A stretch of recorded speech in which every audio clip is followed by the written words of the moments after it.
بسم اللہ الرحمن الرحیم۔ آج اسی پچھلے درس سے کل والے سے ہی ہم آغاز کر رہے ہیں کہ نبی کریم صلی اللہ علیہ وسلم کو کھانے میں کون سی چیزیں پسند تھی۔ اسی کے اندر فرماتے ہیں کہ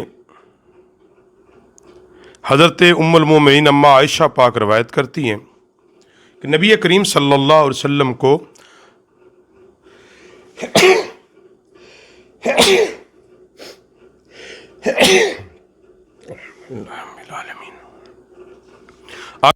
السلام کو حلوہ اور شہد بہت پسند تھا، اور فرماتے ہیں کہ حضور صاحب معراج خاتم النبیین سید المرسلین صلی اللہ علیہ وسلم کو حلوہ یعنی ہر وہ چیز جس میں شرینی ہوتی، مٹھاس ہوتی، آقا علیہ السلام اس کو پسند فرماتے۔ اور حلوہ اور شہد یعنی حلوہ شہد سے بنایا جاتا یا پھر کھجور سے، فرماتے کیونکہ اس زمانے میں شکر تو تھی نہیں، اور ہر وہ چیز جو میٹھی بنائی جاتی وہ یا تو شہد کے ساتھ میٹھی کی جاتی تھی یا پھر کھجور کے ساتھ میٹھی کی جاتی تھی۔ اسی لیے نبی کریم صلی اللہ علیہ وسلم کو پینے میں بھی ٹھنڈا اور میٹھا شربت پسند تھا۔ ٹھنڈا اور میٹھا شربت آقا علیہ السلام کو پینے میں بھی پسند تھا، اور حلوہ اور شہد کو بھی سرکار علیہ السلام نے پسند فرمایا۔ اور پھر دوسرے مقام پر نبی علیہ السلام کو گوشت کے اندر آقا علیہ السلام حضرت عبداللہ بن الحارث کہتے ہیں کہ نبی علیہ السلام کے ساتھ ہم مسجد میں بیٹھے ہوئے تھے، تو مسجد میں بھنا ہوا گوشت لایا گیا، تو نبی علیہ السلام نے اس کو پسند فرمایا، یعنی آقا علیہ السلام نے کھایا۔ اور دوسرے مقام پر یہ حضرت مغیرہ بن شعبہ روایت کرتے ہیں کہ ایک رات حضور پاک صلی اللہ علیہ وسلم کے ساتھ میری دعوت کی گئی، اور کھانے میں نبی علیہ السلام کی بارگاہ میں پہلو کا، جانور کے پہلو کا بھنا ہوا گوشت لایا گیا۔ نبی کریم صلی اللہ علیہ وسلم نے اپنے ہاتھ میں ایک چھری لی، اور اس چھری سے بھنے ہوئے گوشت کے ٹکڑے کاٹ کاٹ کر ہمیں دے رہے تھے۔ یعنی یہ بھی نبی علیہ السلام کی سنت ہے کہ تم خود اپنے ہاتھ سے دوسرے ساتھیوں میں کھانا تقسیم کرو یا ان کے تالیف قلب کے لیے ان کے سامنے رکھو، یہ نبی علیہ السلام کی سنت بھی ہے۔ اور آقا علیہ السلام کی بارگاہ میں وہ بھنا ہوا جو گوشت آیا وہ ظاہر ہے کہ وہ بڑا تھا، اور چھری سے اس میں سے کاٹ کاٹ کے نبی علیہ السلام صحابہ کہتے ہیں ہمارے سامنے رکھ رہے تھے۔ اور راوی کہتے ہیں کہ حضرت بلال پاک تشریف لائے اور عرض کی یا رسول اللہ نماز کا وقت ہے، تو نبی علیہ السلام نے چھری ہاتھ سے رکھ دی اور نماز کے لیے، یعنی یہاں سے وہ بات نکالتے ہیں کہ اگر گوشت کھا لیا جائے تو اس کے بعد وضو نہیں ٹوٹتا، آپ کا کلی کرنے کا حکم ہے، آپ ہاتھ دھو لیں اور کلی کر لیں، دوبارہ وضو کرنے کی حاجت نہیں ہے۔ اس پہ بڑی ساری متواتر احادیث ہیں کہ آگ کی پکی ہوئی چیز کے متعلق اور کھانا کھانے کے بعد کے متعلق جو وضو نہیں ٹوٹتا، لیکن آج چونکہ ہم بات کر رہے ہیں کہ نبی کریم صلی اللہ علیہ وسلم جن چیزوں کو کھانے میں پسند فرماتے تھے، اب گوشت میں حضور صلی اللہ علیہ وسلم کون سا گوشت پسند کرتے تھے، اس کے اندر بھی حضرت ابی ہریرہ رضی اللہ تعالیٰ روایت کرتے ہیں کہ آقا علیہ السلام کی خدمت اقدس میں کہیں سے گوشت آیا، تو وہ گوشت سے آپ علیہ السلام کے سامنے دست پیش کیا گیا یعنی دستی کا گوشت، اور آقا علیہ السلام دستی کے گوشت کو پسند فرماتے،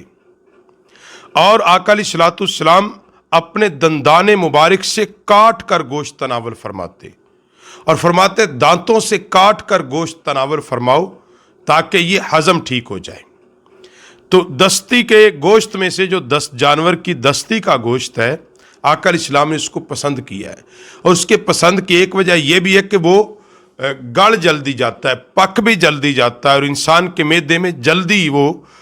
گل جاتا ہے، ہضم ہونے میں وہ جلدی کرتا ہے۔ اور دوسری روایت میں جو صاحب شفاعت کبریٰ صلی اللہ علیہ وسلم نے اپنے اگلے مبارک دانتوں میں دست کا گوشت پکڑا اور دانتوں سے کاٹ کاٹ کر نوش فرمایا، کاٹ کاٹ کر نوش فرمایا، اور پھر اس کے آگے بیان کرتے ہیں کہ نبی علیہ الصلوۃ والسلام کو خیبر کے مقام پر جو گوشت پیش کیا گیا تو اس عورت کی طرف سے جس میں زہر ملا ہوا تھا، وہ دستی کا گوشت تھا، وہ دستی کا گوشت تھا، لیکن وہ تو نبی علیہ السلام کو ہڈی نے بول کے بتایا کہ میرے اندر زہر ہے، اور آقا علیہ السلام نے پھر اس عورت کو بلایا اور اس نے پھر وہ سارا مواجرہ بیان کر دیا، اور اس کے ذمن پھر ایک صحابی کی موت بھی ہوئی کیونکہ وہ زہریلا کھانا تھا۔ لیکن یہاں صرف بات کرنے کا اتنا مقصد ہے کہ نبی علیہ السلام کو گوشت کے جو حصے پسند تھے اس میں سے ایک دستی کا گوشت تھا، اور اسی پر آگے بیان کرتے ہوئے فرماتے ہیں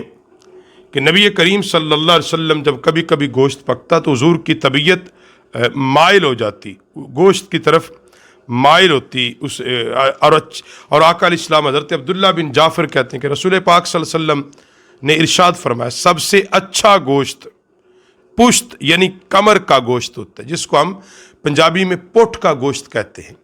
نبی علیہ السلام نے اس کو بھی پسند کیا، اور اس کو پسند کرنے کی وجہ بھی لکھی ہے شارحین حدیث نے کہ نمبر ایک تو یہ ہوتا ہے کہ اس کے ساتھ ہڈی ہوتی ہے، وہ نمکین ہوتا ہے، وہ پکنے میں اچھا ہوتا ہے، اس میں اگر اس کو شوربہ بھی کیا جائے تو شوربہ اس کا لذیذ بن جاتا ہے، اور بہت ساری حکمتیں بیان کی ہیں۔ اور پھر فرماتے ہیں کہ حضرت ام ہانی فرماتی ہیں کہ حضور نبی کریم صلی اللہ علیہ وسلم میرے گھر میں تشریف لائے تو فرمایا تمہارے پاس کھانے کے لیے کوئی چیز ہے؟ تو میں نے عرض کی سوائے خشک روٹی اور سرکے کے کچھ نہیں۔ تو آقا علیہ السلام نے ارشاد فرمایا جس گھر میں سرکہ ہے وہ سالن سے خالی نہیں ہے۔ یہ تھی بے تکلفی، یعنی جس گھر میں آپ بے تکلف وہ مانگ سکتے ہیں کہ جو ہے لے آئیں۔ اور نبی علیہ الصلوۃ والسلام کبھی کبھی جوں کی روٹی پہ کھجور رکھ کے بھی کھا لیتے تھے، جوں کی روٹی پہ صرف کھجور رکھ کے بھی تناول فرما لیا کرتے تھے، اور کبھی شوربے میں گوشت کے ساتھ بھی۔ اور پھر آقا علیہ الصلوۃ والسلام نے فرمایا ایک مقام پر انس بن مالک فرماتے ہیں کہ نبی علیہ السلام نے فرمایا کہ ام المومنین حضرت عائشہ کی فضیلت کے متعلق فرمایا کہ عورتوں پر جو عائشہ کو فضیلت ہے، کھانوں پر سرید کو فضیلت۔ اب سرید کیا ہے؟ یہ ہوتا ہے کہ شوربے کے اندر روٹی کے ٹکڑے ڈالے جاتے، روٹی پکا کے اس کے چھوٹے چھوٹے ٹکڑے کر کے آپ شوربے میں ڈال دیں، پھر اس کو تھوڑا سا گرم کریں، جب وہ گرم ہو جائے وہ ایک سرید تیار ہو جاتی ہے۔ تو نبی علیہ الصلوۃ والسلام نے کہا کھانے کے سرداروں میں جو سردار کھانا ہے وہ سرید ہے، اور سرید کو آقا علیہ السلام نے پسند بھی فرمایا، بنایا بھی، بلکہ بعض دفعہ دعوت بھی کی گئی ہے، دعوت بھی کی گئی ہے۔ اور سرید کو اصل بنانے کا طریق کیا ہے کہ شوربہ وہ گوشت کا ہو، وہ کسی بھی چیز کا ہو، اب اس میں جب تھوڑی تھوڑی وہ ڈالا جائے، روٹی کے ٹکڑے جب ڈال دیے جائے، پھر تھوڑا سا اس کو آگ پہ گرم کیا جائے، جب اس کو گرم کرے گا وہ انتہائی نرم اور لذیذ ہو جائے گا، اور پھر اس کو کھا لیا جائے۔ اس کے کھانے میں نبی علیہ الصلوۃ والسلام نے اس کو پسند بھی فرمایا ہے، اور طبعی طور پر اس کے بڑے فائدے، وہ ہضم جلدی ہو جاتا ہے کیونکہ وہ نرم ہو جاتا ہے، وہ ایک نرم غذا ہے، بن جاتی ہے، اور زیادہ لوگوں میں تقسیم کیا جا سکتا ہے۔ اور وہ شوربہ جس کو شاید آپ ویسے نہ کھا سکیں، اب روٹی اور شوربہ جو ملا ہے اس میں دونوں چیزوں کا ملاپ ہوا ہے، وہ طبعی طور پہ وہ نقصان دہ بھی نہیں ہوا۔ پھر نبی علیہ الصلوۃ والسلام نے اس کو پسند کیا، اور پھر آقا کریم صلی اللہ علیہ وسلم نے ولیمے کے کھانے کے متعلق نبی علیہ السلام نے خود اپنی ازواج مطہرات کا ولیمہ کیا، مگر اس میں سب کو دعوت دی، کیونکہ ایسا ولیمہ جس کے اندر صرف امیر زادے ہوں، کوئی غریب نہ ہو، اس کے متعلق تو نبی کریم علیہ السلام نے فرمایا سب کھانوں میں برا ولیمہ وہ کھانا ہے جس میں مالدار لوگ بلائے جائیں، غریب چھوڑ دیے جائیں۔ اور ولیمہ جو ہے یہ خلوت سیاح کے بعد کرنا سنت مؤکدہ ہے۔ تو اسی طرح نبی کریم صلی اللہ علیہ وسلم کے کھانوں میں جو ساری درس کا نچوڑ نکلا ہے کل اور آج میں، وہ یہ ہے کہ نبی علیہ الصلوۃ والسلام کی بارگاہ میں جو بھی کھانا لایا جاتا آپ اس کو انتہائی عز و انکساری سے نوش فرماتے، آپ اس کو تناول فرماتے، کبھی بھی نبی کریم صلی اللہ علیہ وسلم نے اس کا انکار نہیں فرمایا۔ اور آقا علیہ السلام کو جو چیزیں پسند ہوتی، صحابہ پھر حضور علیہ السلام کی پسندیدہ چیزوں کو